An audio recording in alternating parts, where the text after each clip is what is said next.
नमस्कार प्रिय दर्शकों, मैं यशास तिवारी आप सभी का बहुत बहुत स्वागत करता हूं प्रोफेशनल एस्ट्रोलॉजी पर। जैसा कि आप सभी जानते हैं, आज रविवार का दिन है और आज मैं आप सभी के सम्मुख उपस्थित हुआ हूं आप लोगों की जन्म कुंडली का निःशुल्क अध्ययन करने के लिए। निःशुल्क जन्म कुंडली अध्ययन की श्रृंखला में जो हमारा कार्यक्रम है आज का, ये 70वें नंबर का कार्यक्रम है और 455 जन्म कुंडली का अध्ययन अभी तक इस कार्यक्रम में हो चुका है। अगर आपको इस कार्यक्रम से फायदा मिलता है तो इस वीडियो को ज़्यादा से ज़्यादा लाइक करें और अपने जानने वालों के साथ में शेयर करें। साथ ही साथ वो दर्शक जो इस वीडियो को देख रहे हैं और अगर आपने चैनल को सब्सक्राइब नहीं किया है तो चैनल को सब्सक्राइब करिए ताकि ज्योतिष से संबंधित कंटेंट आपको मिलता रहे। अगर आप भी अपनी जन्म कुंडली का अध्ययन मुझसे इस निःशुल्क कार्यक्रम में कराना चाहते हैं तो आप अपनी डिटेल्स, जैसे कि आप अपना नाम, अपने जन्म की तिथि, अपने जन्म का समय और आप अपने जन्म का स्थान, ये चारों ही चीज़ें किसी भी एक स्पेसिफिक प्रश्न के साथ में इसी वीडियो के कमेंट सेक्शन में दे दीजिए। हमारी कोशिश यही रहेगी कि जल्दी से जल्दी आपकी जन्म कुंडली का अध्ययन मेरे द्वारा इस निःशुल्क कार्यक्रम में किया जाए। आपकी डिटेल्स देने के बाद में 3.5 से 4 महीने का वक्त आपकी जन्म कुंडली का अध्ययन होने में लगेगा और उसके बाद इसी तरह से आपकी जन्म कुंडली का अध्ययन मेरे द्वारा किया जाएगा। बहुत से लोग शिकायत करते हैं कि समय लंबा है, तो देखिए जिनकी जन्म कुंडली का अध्ययन हो रहा है उन्होंने भी तो कभी ना कभी डिटेल्स अपनी दी ही होंगी और उन्होंने भी इंतजार किया होगा, क्योंकि देखिए निःशुल्क में एक विकल्प तो मेरे पास ये बचता है कि 10 कमेंट्स आए हैं उसमें से मैं 4 को फिल्टर करके एक कार्यक्रम में ले लूं और वो 10 कमेंट्स हट जाएं, जिसमें वो 6 का लॉस होगा। जिन्होंने वीडियो देखा, अपना टाइम दिया, उन 6 लोगों का लॉस हो जाएगा। लेकिन अगर सभी का फायदा देखना है तो थोड़ा डिले तो होगा, थोड़ी देर तो होगी। तो मेरी कोशिश यही रहती है कि जितने लोगों ने भी डिटेल्स दी हैं, अपना प्रॉपर जो 4 चीजें मैं कहता हूँ वो प्रॉपर दी हैं, कोई एक स्पेसिफिक क्वेश्चन दिया है, उनका अध्ययन यहाँ पर होना चाहिए। तो थोड़ा सा धैर्य का परिचय दें, आपकी जन्म कुंडली का अध्ययन निसंदेह इस कार्यक्रम में हो जाएगा। अब हम बिना विलंब किए प्रारंभ करते हैं अपने आज के इस कार्यक्रम को और 456वीं जन्म कुंडली श्रृंखला की होगी और पहली जन्म कुंडली जो है ये बेनी जी की है। तो बेनी जी आप तैयार रहें, आपकी कुंडली में ले रहा हूं। 30 सितंबर 1991 जन्म समय है सुबह के 6:15 और जन्म स्थान है नरसिंहपुर, मध्य प्रदेश।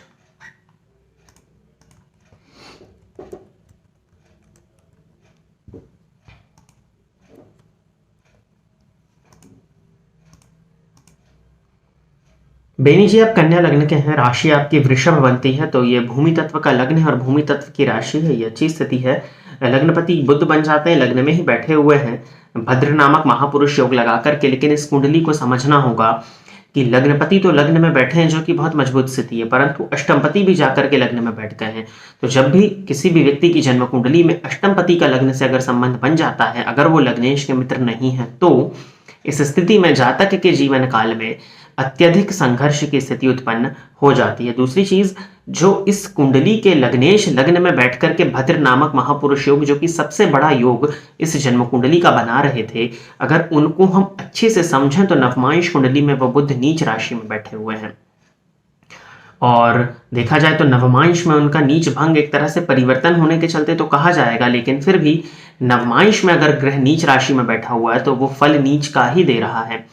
तो भद्र नामक महापुरुष योग का भी जो व्यक्ति को लाभ मिलना चाहिए उसमें ऑलमोस्ट आप मान के चलिए कि 70 से 75% की कमी आ जाएगी। और इस कुंडली में देखा जाए तो अष्टमपति और व्ययपति हालांकि सूर्य बनते हैं कन्या लग्न में, तो उनको व्ययेश का दोष नहीं होता, लेकिन अष्टमेश और व्ययेश की युति लग्न में लग्नेश के साथ में बनी हुई है, ये भी जातक के जीवन काल में संघर्ष की स्थिति को उत्पन्न कर देती है। प्रश्न इन्होंने किया है, लोन लेकर बिजनेस कर रहा हूं, लोन बढ़ते ही जा रहे हैं, बिजनेस नहीं चल रहा है, क्या किया जाए। गुरु की दशा आपको चल रही है, लोन लेकर के आप बिजनेस कर रहे हैं। पहले तो देखिए आपकी कुंडली में ऋण भाव के अधिपति शनि ही बनते हैं और जाकर के पंचम भाव में स्वग्रही होकर के बैठे हैं। नवमांश कुंडली में वो खुद के घर में है, तो मुझे लगता है कि ऋण से आपको ज्यादा घबराने की आवश्यकता तो नहीं है। ऋण कारक मंगल लग्न में बैठे हुए हैं और स्व नक्षत्र में है, तो वो भी स्थिति ठीक ही है। ऋण आपने लिया हुआ है और ऋण से बर्बादी वगैरह का योग इस कुंडली में नहीं दिखता, क्योंकि लाभपति जाकर के भाग्य भाव में बैठे हैं। ऋण और ऋण से ऋण हो गया छठा भाव और छठे से छठा भावार्थ भावम, तो लाभ भाव, जब लाभ होगा तभी तो ऋण चुकता होगा और आपने व्यापार के लिए ही ऋण लिया है। अब देखिए आपकी कुंडली में व्यापार पति जाकर के 12वें भाव में बैठे हैं। व्यापार पति का जाकर के 12वें भाव में बैठना परेशानी हो जाती है, लेकिन चूंकि आप कन्या लग्न के हैं, मैनेजमेंट का गुण इस लग्न में बहुत ज्यादा होता है और ये लग्न व्यापार करने के लिए ही बनाया गया है। राशि भी आपकी वृषभ है, तो ये भी व्यापार के साथ में बहुत अच्छा सामंजस्य बना लेती है। तो मुझे लगता है कि समय दीजिए, ऋण को लेकर के घबराइए नहीं। आपने व्यापार के लिए ही लोन लिया है, जिस चीज के लिए लोन लिया है उसी चीज में अगर आप लगाते हैं तो ऋण इत्यादि से लेकर के ज्यादा घबराने की आवश्यकता नहीं है। धन भाव का अधिपति जाकर के 12वें भाव में बैठा है, तो आप ये बात समझ गए होंगे कि धन संचित हो नहीं पाता। ऊपर से आपने लोन लिया है तो लाभ होता है, आप उसका व्यय करते हैं, और दूसरी चीज आधा अमाउंट तो आपका ईएमआईज में ही जाता होगा। लेकिन ठीक है, अपने व्यापार के विस्तारीकरण के लिए लोन लेना बुरी बात तो नहीं है। अब लग्नेश लग्न में है, भले ही नीच का फल दे रहे हैं, लेकिन लग्न में बैठ करके उस भाव की सुरक्षा कर रहे हैं। कोट भाव का स्वामी भी लग्न में, तो मुझे चिंता नहीं दिखाई देती ज्यादा। फिर भी थोड़ा सा इंतजार करिए, अभी तो गुरु की दशा है और कन्या लग्न की कुंडली में गुरु की दशा जो कि सप्तमेश और चतुर्थेश होकर के 12वें बैठे हैं, थोड़ी परेशानी का कारण बनेगी। फिर भी गुरु में शुक्र का अंतर है, मुझे लगता है कि समय आपके लिए हर तरह से ठीक चल रहा है, आवक हो रही है। अब गुरु में सूर्य आ जाएंगे, देखिए दूसरे 12वें के संबंध में बैठे तो भी परेशानी की स्थिति तो बन रही है आपकी कुंडली में, लेकिन धनागमन में आपकी कुंडली में देखता हूं तो निश्चिंत रहें, आप कोई चिंता की आवश्यकता ज्यादा है नहीं।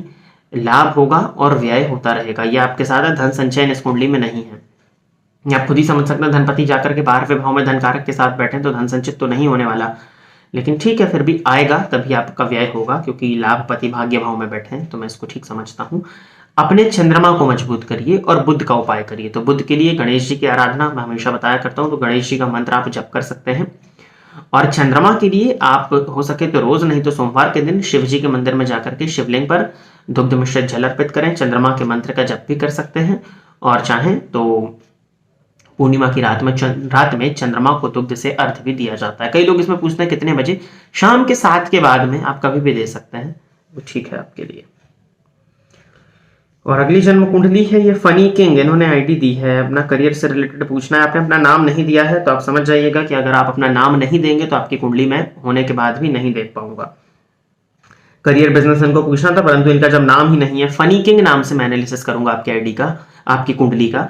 आप एटलीस्ट अपनी आईडी जो है यूट्यूब में, उसी से आपका ये जीमेल अकाउंट होगा या जो भी अपने चैनल बनाया है जिससे आपने पोस्ट किया है, उसका नाम आप कुछ भी रखें, मैटर नहीं करता। कई लोगों का होता है, कई लोग अपना नाम नहीं रखते हैं, परंतु अपना नाम तो दें। जिस जन्म कुंडली को प्रिपेयर करना है, एक ज्योतिषी को पता तो हो कि वो किस व्यक्ति की जन्म कुंडली का अध्ययन कर रहा है। फनी किंग का अध्ययन करूंगा क्या मैं, तो अपना नाम अपने जन्म विवरण के साथ में आप सदैव दें, अन्यथा ये तो पहले ही रिजेक्ट हो जाना चाहिए था, परंतु पता नहीं है कैसे आ गया आपका। तो अब वापस से प्रयत्न करें अगर कराना चाहें तो, और अपने नाम के साथ में अपनी डिटेल्स को दें। अगली जन्म कुंडली है व्योम गुप्ता की, तो व्योम गुप्ता जी आप तैयार हैं, आपकी कुंडली में दे रहा हूं।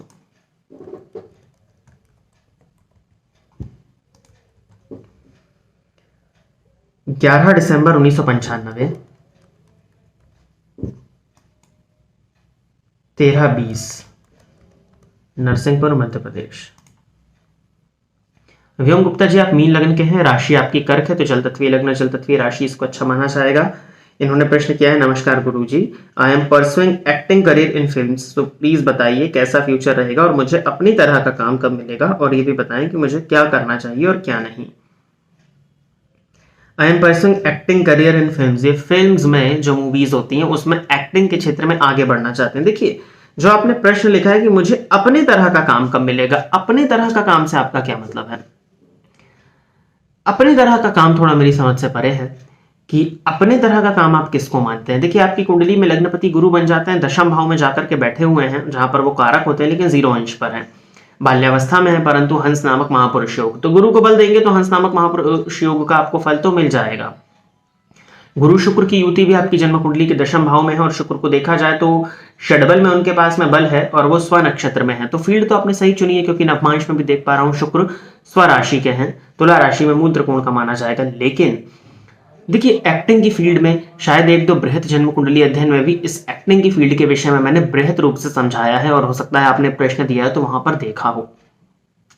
आज के इस परिवेश में एक्टिंग के क्षेत्र में करियर बनाना इतना आसान नहीं है, ये आप तो उस क्षेत्र के लिए प्रयासरत हैं तो आप जानते ही होंगे। लग्न देखिए आपका पापकर्तरी योग में है, केतु और शनि के मध्य आपका लग्न है, और जब भी लग्न पापकर्तरी योग में आ जाता है तो उस जातक के जीवन काल में समस्याएं, अत्यधिक संघर्ष अत्यधिक हो जाता है। अब आप ऐसी फील्ड को पकड़ेंगे जहां पर ऑलरेडी नॉर्मल लोगों के लिए भी संघर्ष होता है, तो पापकर्तरी योग में आने के चलते परेशानी तो हो जाएगी। ऊपर से दशा चल रही है केतु की और कुंडली है मीन लग्न की। फिर भी मुझे लगता है कि आपकी कुंडली के दशम भाव में 4 ग्रह बैठे हैं और ये करियर के दृष्टिकोण से तो बहुत अच्छा माना जाता है। दशम भाव में मंगल है जो कि धनपति और भाग्यपति होकर के दशम में बैठे हैं। दशम में मंगल को दिग्बल की प्राप्ति हो जाती है। ऐसा जातक कुल दीपक कुल नंदन होता है। नवमांश कुंडली में भी मंगल दशम में ही है। आपकी कुंडली में देखा जाए तो नवमांश में सूर्य और मंगल का योग भी बन रहा है। कुंडली की स्थिति अच्छी है, लेकिन एकाएक एक्टिंग में जाएंगे तो थोड़ी मुश्किल होगी, क्योंकि शनि की ढैया भी आपको जनवरी से प्रारंभ होने वाली है और केतु की दशा है। देखिए, हमेशा ध्यान रखिए, आपकी जन्म कुंडली में योग तो होंगे तभी आपको वो चीज आपके मन में आ रही है। अब इस कुंडली में योग कैसे हैं? शुक्र का स्वनक्षत्र में संचरण करना और दशम भाव में होना, दशमेश के साथ होना। दशम भाव करियर का है, शुक्र एक्टिंग इत्यादि को दर्शाते हैं, दशमेश के साथ है तो उन्होंने पूर्ण प्रभाव अपना दिया। दशम भाव पर खुद के नक्षत्र में है, नवमांश में स्वग्रही है, शुक्र चंद्रमा की युति नवमांश में बन रही है, गुरु की दृष्टि से दृष्ट भी है, जन्मांक में भी गुरु के साथ है, अर्थात लग्नेश से शुक्र का संबंध बन रहा है और बलि शुक्र का संबंध बन रहा है। तो आपको इसने एक्टिंग की फील्ड में आपकी रुचि को जागृत कर दिया, आप वहां जाना चाहते हैं। अब बात आ जाती है, हमेशा ध्यान रखिए कि कुंडली के योग तो होते हैं, परंतु एक समय, उस समय पर व्यक्ति अपने पीक टाइम पर जाता है और एक ही ऐसा समय आता है जिसमें व्यक्ति नीचे भी जाता है। तो समय, महादशा की महत्वता, गोचर की महत्वता सबसे ज्यादा होती है। अब इस कुंडली में देखिए केतु की दशा है और शनि की ढैया भी आपको लगने वाली है, तो कुंडली एक्टिंग के दृष्टिकोण से है अच्छी, परंतु जब दुर्योग जैसे कि लग्न का पापकर्तरी योग में हो जाना इस तरह का लगा हुआ है, दशम भाव में 4 ग्रहों पर केतु की दृष्टि का पड़ जाना, सूर्य पर शनि की दृष्टि पड़ रही है, जो कि एक्टिंग में जाएंगे तो फेम तो चाहिए ना, नाम मान सम्मान तो होना चाहिए, उसमें कमी को प्रदर्शित करता है। तो थोड़ा अभी दिक्कत जाएगा, लेकिन आप एक्टिंग के तरफ, मैं ये नहीं कह रहा हूं कि आप एक्टिंग को छोड़िए, क्योंकि शुक्र की दशा आपको लगेगी जो कि जुलाई 2027 के बाद है। तो आप अपनी तरफ से जो एफर्ट्स आपके हो सकते हैं आप उसको तो करते ही रहिए, लेकिन 2027 आने में भी 5 साल का वक्त है, तो 5 साल आप खाली तो बैठे नहीं रह सकते। 95 का आपका जन्म है और बहुत स्लो जाने वाली है ग्रोथ, ये तो आप समझ ही गए हैं। एक काम करिए, एक्टिंग की तरफ अपना प्रयास करते रहिए, कॉन्टेक्ट्स बनाते रहिए, जहां जहां से आपके कॉन्टेक्ट्स बनते रहे, प्रयास करेंगे तो धीरे धीरे करके कॉन्टेक्ट भी बन जाते हैं। जब हम किसी चीज को पाने के लिए एफर्ट्स करते हैं, कोशिश करते हैं, तो उसके रास्ते भी हमको अपने आप मिलने शुरू हो जाते हैं। जब हमारी चाहत होती है, जब हम मन में बहुत ज्यादा किसी चीज को सोचते हैं, तो वो चीज हमारे साथ घटित होती है। तो आपका पैशन है अगर एक्टिंग, तो आप उसको सोचिए।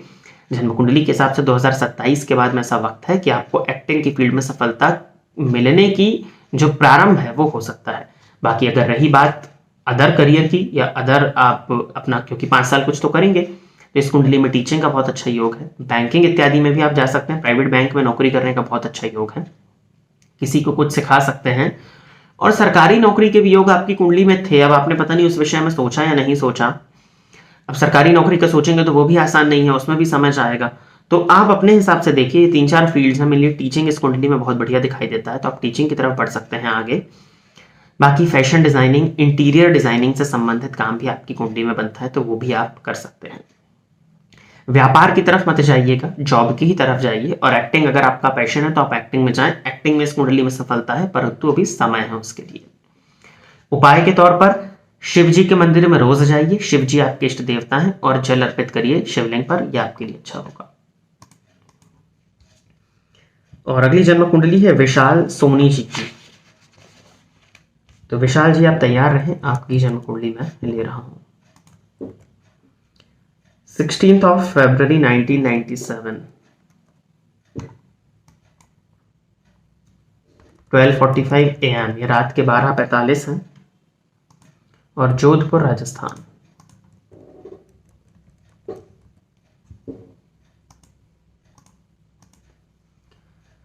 तुला लग्न के हैं आप, राशि आपकी वृषभ है, पूरी तरह से शुक्र से प्रभावित हैं आप, डेब्ट्स हो गए हैं, क्लियर कब होंगे और कैसे होंगे, ऋण से परेशान है, ये भी आपकी कुंडली में अगर देखा जाए तो ऋण भाव का अधिपति चतुर्थ भाव में नीच राशि में बैठा है और चतुर्थेश और षष्ठेश का परिवर्तन है।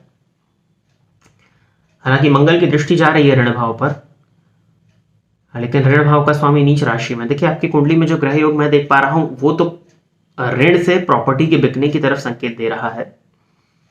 फिर भी इस कुंडली के 12वें भाव में मंगल है और वो ऋण भाव को देख रहे हैं। वक्री जरूर है लेकिन नवमांश में स्वग्रही है, तो मुझे लगता है रिजल्ट मिलना चाहिए। तो ऋण से बर्बादी तो नहीं है, लेकिन फिर भी ऋण से तो आप परेशान रहेंगे। उसका रीजन है क्योंकि आप ऋण में एक बार फंस चुके हैं और मंगल का संबंध आपके ऋण भाव से है। तो ऋण में बर्बादी तो नहीं, लेकिन ऋण की वजह से मानसिक अशांति आपको सदैव बनी रहेगी। उच्च राशिगत चंद्रमा पर राहु और शनि की दृष्टि का पड़ जाना आजीवन, वो चंद्रमा भी केमंद्रम से ग्रसित है, मानसिक अशांति तो रहने वाली है। ऋण मुक्ति का क्या उपाय है? धन आगमन होने लगे। तो लाभ भाव का अधिपति पंचम में है, कुंभ राशि में है, पंचम भाव और लाभ भाव को देख भी रहा है। और धन भाव का स्वामी 12वें भाव में, तो धन संचयन इस कुंडली में भी नहीं है जैसा पहली कुंडली में आया था। तो वही आपके साथ भी चलेगा, प्रॉफिट होगा, ईएमआईज देंगे, चलती रहेगी लाइफ, मानसिक अशांति बनी रहेगी। धन आगमन के लिए ही आप उपाय करिए। पहली चीज तो सूर्य को जल दिया करिए, देते ही होंगे क्योंकि 4 महीने आपने इंतजार किया है तो इतनी कुंडलियों में सुन ही लिया होगा। तो सूर्य को जल देना प्रारंभ करिए और नित्य घी का दिया जला करके श्री सूक्त का पाठ करें। इतनी कम उम्र में इतना डेप्थ हो गया मुझे समझ में नहीं आता, लेकिन फिर भी यही उपाय करें आप। और मैं जानता नहीं हूं कि कितना ऋण है, तो उसके हिसाब से मैं कुछ और स्पेशल आपको उपाय बताता, लेकिन अभी आप यही उपाय करिए। और जो है ऋण की स्थिति तो बनी रहने वाली है। अभी ऋण जिस उद्देश्य से लिया है उसी उद्देश्य में लगाएंगे तो ही सही रहेगा, नहीं तो शनि बैठे हैं षष्ठ भाव में, सुरक्षा तो करते हैं परंतु न्याय भी करते हैं, तो ध्यान रखिए। और इस कुंडली में एक बात और बता देता हूं कि दुर्घटना की भी योग है, वाहन इत्यादि चलाते हैं तो सावधानी बरतिएगा। तन्मयी मोहंती की कुंडली है। तन्मयी जी आप तैयार रहें, आपकी कुंडली में ले रहा हूं। 4 मई 2004,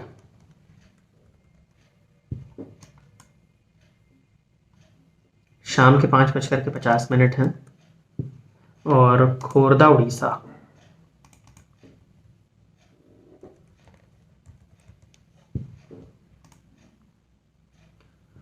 तुला लग्न है और तुला राशि है आपकी। प्रश्न आपने किया है करियर कैसा रहेगा, गवर्नमेंट जॉब, प्राइवेट जॉब, किस में करियर बनाएं और धन कितना मिलेगा। पहले करियर बना लीजिए, करियर बनेगा तो धन तो आएगा ही फिर करियर से।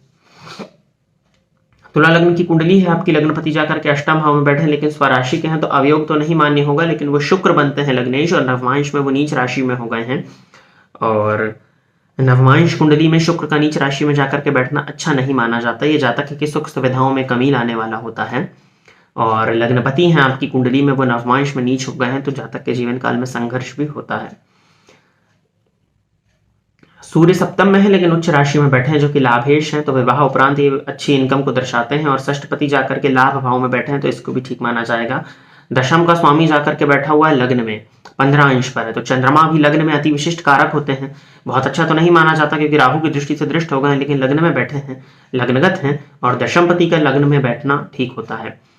करियर में आपने पूछा क्या है मेनली, गवर्नमेंट या प्राइवेट जॉब। देखिए आपकी कुंडली में सरकारी नौकरी का योग तो बन जाता, सूर्य और राहु की युति बन गई है सप्तम भाव में उच्च राशि में, जो कि दाम्पत्य में परेशानी, लेकिन विषय सरकारी नौकरी का है। तो नवमांश में मैं देख पा रहा हूं सूर्य नीच राशि में, कारण जन्मांक कुंडली में सूर्य जो होते हैं वो कहां पर उच्च के होते हैं, मेष राशि में। मेष राशि किस तरह की राशि है, अग्नि तत्व की राशि है। सूर्य बैठा है 20 अंश पे, 20 अंश पर अग्नि तत्व की राशि में अगर सूर्य बैठा हुआ है मेष में, तो वो नवमांश में तुला में जाएगा। फलस्वरूप वो नवमांश में नीच राशि में है, तो वो नीच राशि का फल दे रहा है, जो कि सरकारी नौकरी में तो दिक्कत दिखाई देती है। अब इस कुंडली में देखा जाए तो चंद्रमा लग्न में बैठे हैं, चंद्र केतु की युति है, मानसिक शांति देगी। शनि मंगल की युति भी है। अगर आप टेक्निकल लाइन में जाते हैं प्राइवेट जॉब में तो वो भी आपकी कुंडली में अच्छा है, नहीं तो प्राइवेट सेक्टर में ही आपका करियर जो है वो मैं अच्छा देखता हूँ। तुला लग्न की कुंडली है, शनि चतुर्थेश और पंचमेश होकर के भाग्यस्थ हैं। शनि की दशा 2026 की फरवरी से लगेगी। अभी समय तो ठीक नहीं जाएगा गुरु की दशा, क्योंकि तुला लग्न की कुंडली है, लेकिन गुरु भी वर्गोत्तम ही है तो ठीक ठाक। टीचिंग में भी ट्राई कर सकते हैं। बाकी प्राइवेट जॉब इस कुंडली में अच्छा है। टेक्निकल लाइन या आपने अपना ग्रेजुएशन जो है अपना, अभी तो 2004 का ही जन्म है तो कॉलेज में ही होंगे आप, तो बताया नहीं है, ठीक है, लेकिन फिर भी प्राइवेट सेक्टर में जाएं, सरकारी की तरफ ना जाएं। सरकारी में दिक्कत है, प्राइवेट में आप ज़्यादा अच्छा कर सकते हैं। और एक और जन्म कुंडली ले लेते हैं, ये अभी कृष्णन की है। तो अभी जी आप तैयार रहें, आपकी कुंडली में ले रहा हूं।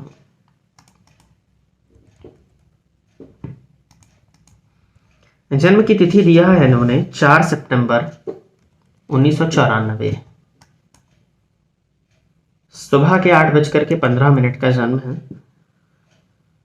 स्टेट नहीं लिखा है लेकिन कोल्लम है। कोल्लम कहाँ पड़ता है देख लेते हैं, ऑल इंडिया करके पहले तो कहाँ आ रहा है, मिल जाए। स्टेट लिख दिया करें, केरला में है, ये तो मिल गया है। कन्या लग्न के हैं आप और कर्क राशि है आपकी। इस कुंडली में भी लग्नपति लग्न में ही बैठे हैं, तो भद्र नामक महापुरुष योग ये हुआ। Please predict my future career job वैन, ये अपना करियर के बारे में ही जानना चाहते हैं। दशमपति लग्न में है, स्वग्रही हैं और 19 नवंबर 2022 के ही बाद से इस जन्म कुंडली में बहुत अच्छा करियर दिखाई मुझे देता है। करियर आपकी कुंडली में अच्छा है। अपनी आंखों का बस ध्यान रखें, आपकी आंखों में मिली, अगर आप पुरुष हैं, पुरुष ही हैं, तो आपके लेफ्ट आई में मैं परेशानी साफ आते हुए देख रहा हूँ। करियर को लेकर के चिंता करने की जरूरत नहीं है। धनपति धन में है, लाभपति लाभ में है, दशमपति जाकर के लग्न में भद्र महापुरुष योग लगा रहे हैं। बैंकिंग में, कंसल्टेंसी के वर्क में, बुध का काम अकाउंटेंसी की लाइन हो गई, बोलने का काम हो गया जहां पर भी, या आपका जो होता है बैंकिंग मैंने बताया, टीचिंग इत्यादि की तरफ भी अगर आप प्रयत्न करें तो आपकी कुंडली में उस बात के भी योग हैं। तो बढ़िया है, करियर वाइज इस कुंडली में कहीं कोई दिक्कत नहीं है। शुक्र में शनि का अंतर चल रहा है और ढैया आपका भी प्रारंभ होगी, थोड़ा सा 2-3 महीने तो भी आपने देख ही ली है। तो शुक्र में शनि का अंतर बहुत अच्छा नहीं माना जाता, हालांकि नवम पंचम बैठे लेकिन फिर भी अच्छा नहीं माना जाता ये। तो शुक्र में बुध आने दीजिए, 19 नवंबर के बाद आ रहे हैं। अगर आपकी मेहनत रही और भगवान ने चाहा तो करियर के मार्ग जो है आपको वो मिलने वहां से प्रारंभ हो सकते हैं।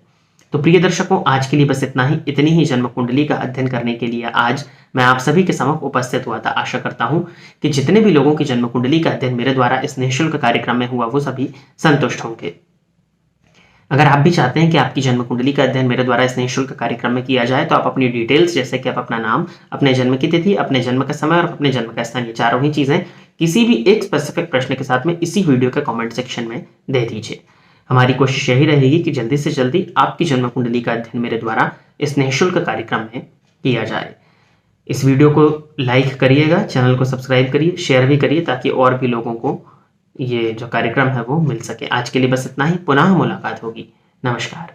फोन पर बात करके कुंडली दिखाने के लिए एवं ज्योतिष से संबंधित अन्य सर्विसेज के लिए आप स्क्रीन पर दिए गए नंबर पर कॉल या व्हाट्सएप करके पर्सनल अपॉइंटमेंट ले सकते हैं। अब आप YouTube के साथ साथ Facebook और Instagram पर भी मेरे अकाउंट को फॉलो कर सकते हैं, जहां पर आपको ज्योतिष से संबंधित जानकारी मिलती रहेगी।